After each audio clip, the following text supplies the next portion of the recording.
Hi guys, welcome back to Windsome Cottage Garden. My name is Hannah and I'm so glad that you decided to join me today. Today we are in the cottage garden and I actually just filmed a May garden tour, which is going to be posted this Saturday, so check back if you want to see that. But I have a couple of different things that I want to do and that video is going to take me a little while to edit, so you're going to be seeing this one first. This video is all about rose care. We're going to be checking in on the roses we have here. They haven't been pruned. They probably should have been pruned a little bit earlier this year. So I'm going to go through, inspect them, do any pruning they need to do. I also noticed my first aphid on one of them earlier today. So I'm going to, at the end of this, once the sun has set a little bit more, going to actually be spraying them with neem oil. It'll help take care of the aphids and we'll kind of start a weekly to bi-weekly regimen in this next month or so, which will kind of shift to monthly once they start flowering. That helps us really stay on top of the aphid problems before they become a larger issue. I also have the replacement rose that David Austin sent out before the rolled doll rose that we purchased last year that died. They have a really great guarantee policy, and once I was able to send them some pictures and explain how we cared for it, they told us that this spring we'd get a new rose sent to us. So that is currently soaking, and by the end of this video we will get it planted. So I thought what I would do is dive in on one rose and then go throughout all of them. I also have some climbing roses that I need to do some tying up. It's just going to be a rose-centered video that I hope you enjoy coming alongside. So the first rose that we're going to be looking at is the Poet's Wife. I'll insert a picture here of that. It's a really pretty yellow rose. I think actually all these roses are David Austin roses. So I'll let you guys know what the names are, because obviously the blooms aren't here, but there's buds on all of them, which is really exciting. So let's dive into the Poet's Wife. I'll explain what I'm doing and then I'll dive into the rest of my maintenance. Okay, so this is the Poet's Wife. Normally you would probably come and prune these a little bit earlier this year. I also only have one rose glove. I can't find my other one. I think it's at my house somewhere. So I'm going to be putting this on, which has some nice thick suede. However, it is not the easiest, so it's better than nothing. So normally what you would do is prune this before the leaves start pushing in the spring and kind of pick the canes you want to keep, cutting them down to yay height. Since I've already, let this go, what I'm going to do is just focus on creating some air movement in the middle without sacrificing too many flowers. This is the one that I saw aphids on, and I'm actually seeing them here. So the other thing I'm probably going to do is squash them. And then I will squash them, spray them off as best I can, and then spray this at the end of the night with neem oil, which will help kill them since they are a soft-bodied insect. The other thing I want to mention is I am going to be cleaning my pruners between uses, so I do not transmit anything from one rose to the other.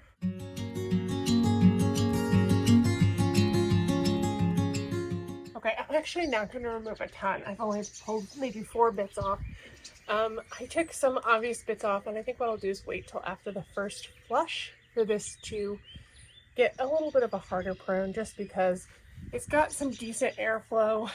It's not the best, but when, I might take this guy out. The cross branch anyway. There's that. I like to create just a little more airflow in this area, but I'd have to take out a pretty sizable chunk, so I don't think I'm going to do that. I think what I've done is okay. All I'm going to do now is clean up my pruners and go on to the next row. So it's pretty simple. Normally what I do is most of these side shoots wouldn't have already started. So it'll be fine. It's going to grow pretty well. It's already doing really great, and I'm seeing so many different buds. I think we're getting it at the right time with neem oil. These aphids must have just come, so it's a good start for the year. Okay, this rose actually, looking at it, doesn't need really any pruning. There's just a couple bits here and there, this is not great, and there's some, I think these got nipped in a frost. So I'm just going to cut those off, but in general, and probably pull off or separate that. I just gotta get not a lot that's needed. This one did get a light prune, I think, by my dad. I also am not seeing any aphids on this.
was a Gabriel Oak Rose that we planted last fall, and I debated a lot about whether I wanted to plant it in this space with all this Houtunia.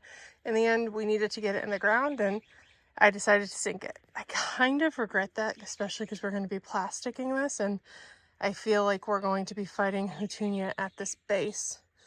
And I wish I hadn't planted it here, but at this point, I don't think I can pull it up.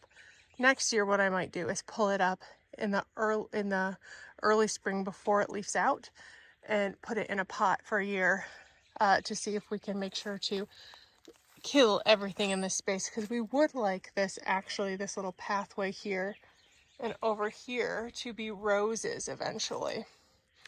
But this Gabriel Oak we bought at a garden center rather than bare root, and it had a lot of wild branches going around, including a large number that were very low to the ground, which I took off because stuff that grows low to the ground isn't great. It's a place for disease to enter the plant.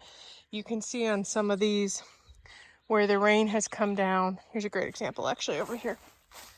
Where the rain has come down, hit the dirt, and then bounced up to make the leaves really dirty.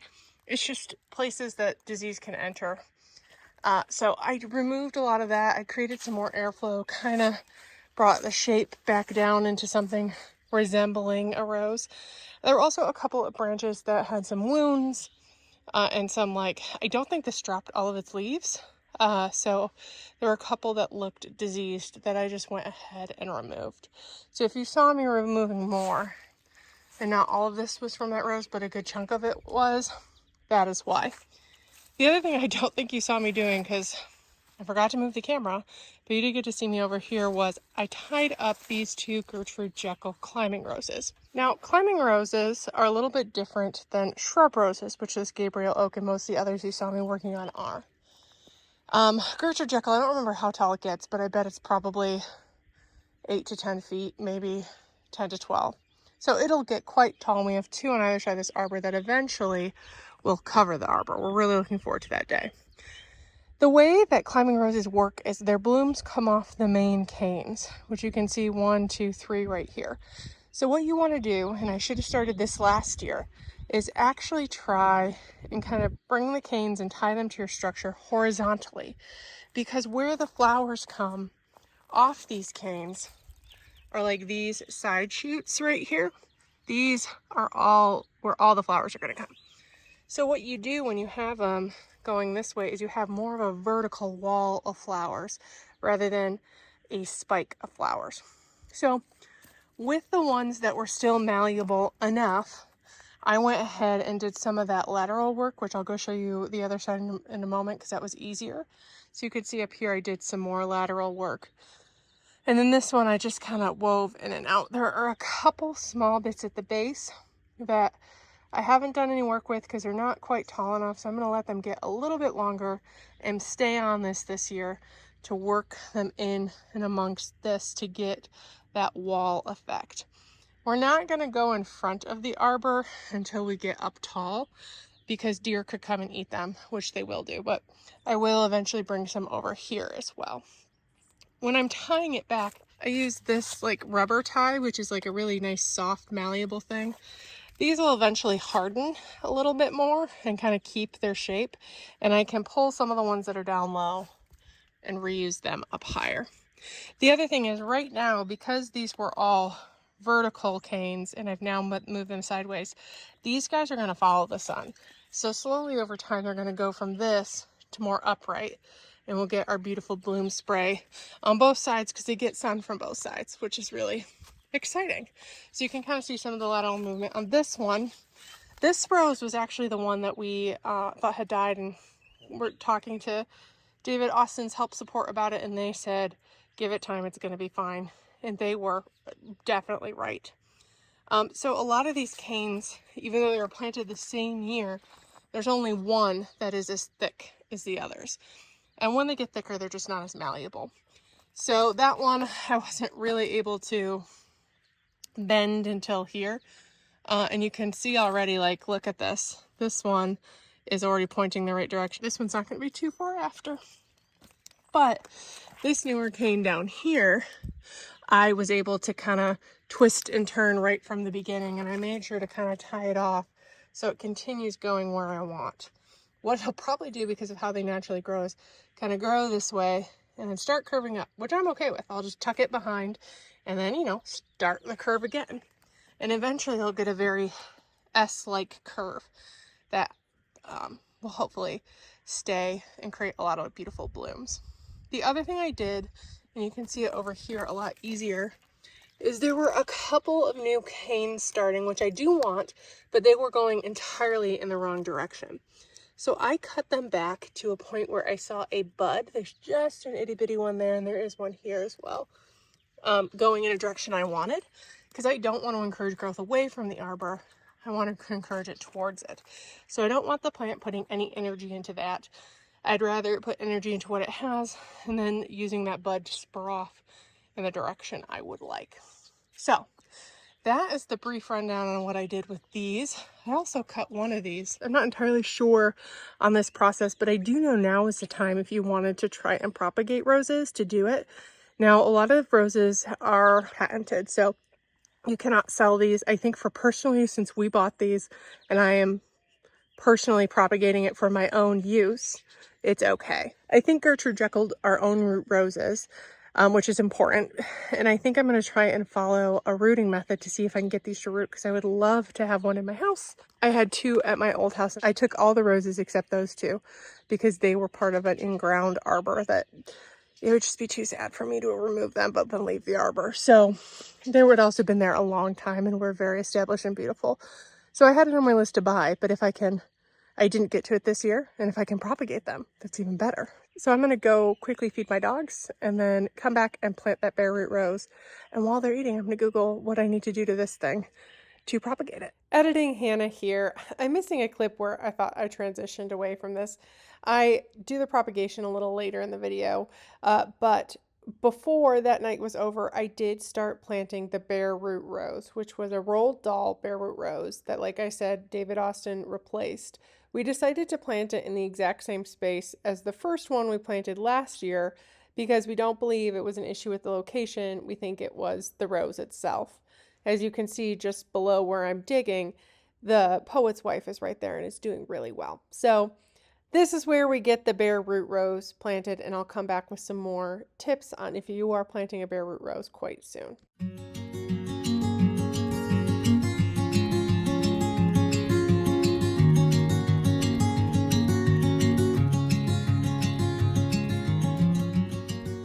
Wanted to give a quick closer look at what I've done. I did a video last year where I planted a ton of bare root roses, but it's always good to have a refresher.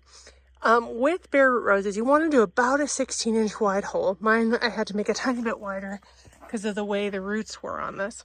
It's also handy to have like this bamboo stick to kind of see where the soil is going to end up. And you want this graft, this is not an own root rose, and you want that graft to be under the ground by about 2 inches. This is a little scant, but we are going to be bringing in a mulch quite soon, and that will bring it up to the 2 inches, and that'll also give it some time because we mulch this area all the time, so the soil eventually gets built up a tiny bit. So it's a little scant, but not much, especially because I think it'll sink a little as I get stuff back into that area. The other thing that you could see, I popped in some Biotone starter fertilizer. This is Biospoma, and it's really just got a great root stimulation. David Austin sells some microbial something root stimulant, and I've used that before with great success, but I don't have any. And this is just as good. So I did stick that in the hole and kind of swirl it up. Now I'm going to close it back up with the dirt I took out of here.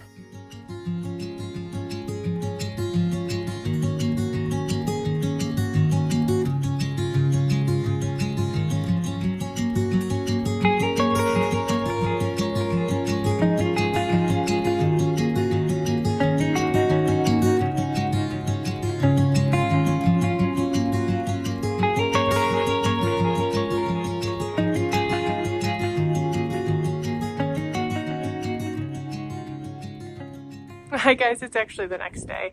I ran out of sunlight after spraying the different roses, which is good. You don't want to spray like neem oil too early in the day because it can like make the roses fry. But I wanted to kind of wrap up and show you how things ended up looking and also kind of mention variety names and show you what the pictures are so you can keep a lookout for them in future videos. This rose over here is Princess Alexandra of Kent. We planted this last year as well.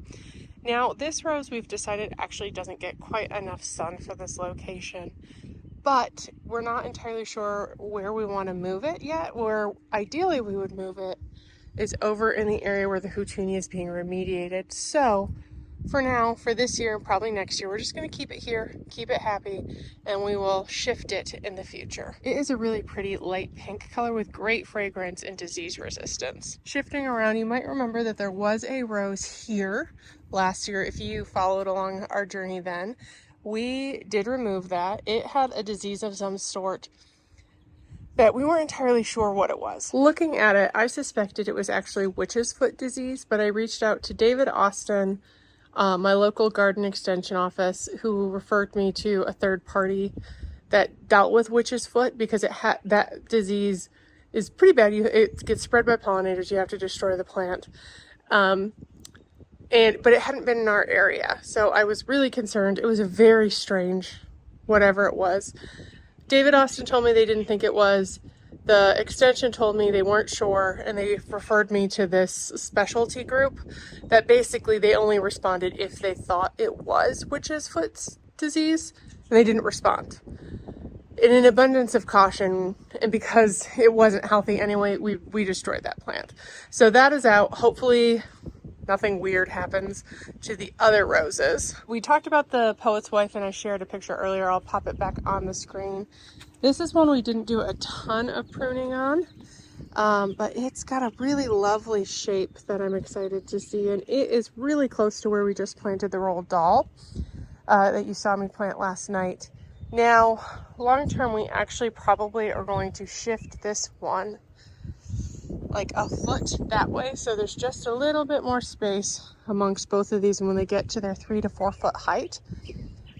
We can't shift this guy much more that way without impacting other things around it. We should have spaced a little bit better in the past, but considering how advanced this rose is right now, we don't want to do that. We will wait until the spring and do it before it breaks dormancy, which is the best time to do that kind of thing. So those two roses are up there. So we pop down the stone pathway.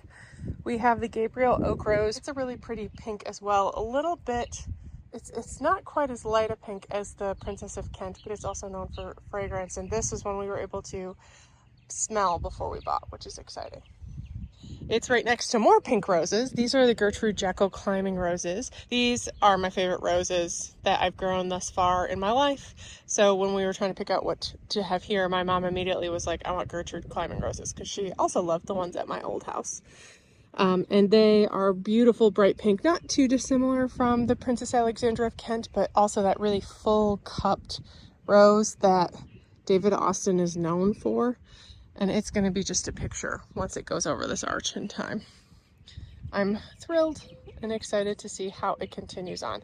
And I actually took a cutting from this last night and spent some time Googling. And I am by no means an expert, but I have read what we're supposed to do. And I thought we'd do it together at the end of this video. I am really missing one key thing you want when rooting stuff like that, which is rooting powder. It's not necessary. What I read is it's a helpful but optional addition. Unfortunately, I'm not going to be going home for a few days. I'd rather get this started than wait. What I might do, and it probably won't be included in this video, but it might be in a later video, I'm not sure, is I might take another cutting right before I leave, like the day I leave, last thing. And then, because I have that rooting powder at home, do it when I get home, where it's only been cut for a couple hours versus a couple days. We'll see. And that might be an interesting comparison to see how well they each comparatively do. But let me show you and walk you through what I read the process is. Again, first time I'm trying this. We'll see how it goes. So this is the cutting I took yesterday. I did take out the leaves that were down here because I've had it just sitting in water overnight, which I probably should have done this right away, but I got distracted. And what you're supposed to do is take a 5 to 9 inch piece of a new flowering shoot and then take off all of the leaves except the top 2 set of leaves, but don't leave the flower. So what I think I'm going to do is cut it right here cut this off as well. So I'm just gonna, oh no. And then it said to cut at a 45-degree angle, which I don't think I did. I'm gonna do a fresh cut anyway. Let's see if I can bring it closer so you can see. Cut at a 45-degree angle. And then you're supposed to like go up about a 1/4 inch and really splice this open to encourage water uptake and root growth. So like kind of doing one of these. So then it can be splayed open a bit. So I think that's 5 to 9 inches. You want to put it in at least 6 inches of soil. This is probably more than I need. And this is a biotone starter fertilizer. I'm just going to stick a tiny bit in there. Not a lot, just a little, to encourage root. It's a root stimulant, so I think that's good. So I kind of pop it down, get it in, put it in there nice and deep, and then thoroughly wet it.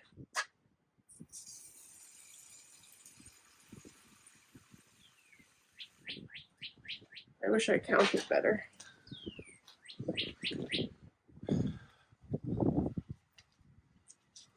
Okay, I've actually popped this into the front to drain, and then the last step, which may or may not be included in this video, is to tent it with a clear plastic bag and put it under a grow light or in a sunny spot. So it's going to have a plastic bag today and then go under a grow light at my house.